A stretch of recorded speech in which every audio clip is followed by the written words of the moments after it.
ਰਿਜ਼ਾ ਬੀਬੀ ਤੁਸੀਂ ਇਹ ਦੱਸੋ ਕਿ ਕਿਵੇਂ ਗੁਜ਼ਾਰਾ ਕਰਦੇ ਪਏ ਹੋ, ਕਿਵੇਂ ਸੂਰਤ ਹਾਲ ਹੈ, ਤੁਹਾਡੀ ਜ਼ਿੰਦਗੀ ਕਿਵੇਂ ਗੁਜ਼ਰ ਰਹੀ ਹੈ? ਮੈਂ ਬੇਟਾ ਮੇਰਾ ਜਦੋਂ ਮੇਰਾ ਮੀਆਂ ਸੀ ਤੇ ਅੱਛੀ ਜ਼ਿੰਦਗੀ ਸੀ।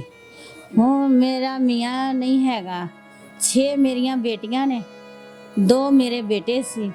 ਇੱਕ ਵੱਡੇ ਬੇਟੇ ਦੀ ਸ਼ਾਦੀ ਕੀਤੀ ਤੇ ਵੱਡਾ ਬੇਟਾ ਲਹਿਦਾ ਹੈਗਾ ਹੈ। वो लहदा हो गया ਤੁਹਾਨੂੰ ਛੱਡ ਕੇ? हाँ, अच्छा माँ जी, अब वो अलग रहता है? वो लहदा रहता है। तो छोटा मेरा बेटा है, वो पार्लर का काम सीख रहा है। 200 रुपया उसको दिहाड़ी मिलती है। 100 रुपया वो मुझे दे देता है, 100 रुपया उसका किराया लग जाता है। तो 20,000 रुपया मेरी पेंशन है।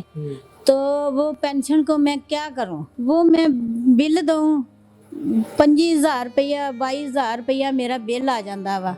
ते बड़ी मुश्किल बिल 20,000 रुपया मेरा किराया ते मकान है मेरा किराए ते। मैं किराए ते रहन डई हाँ।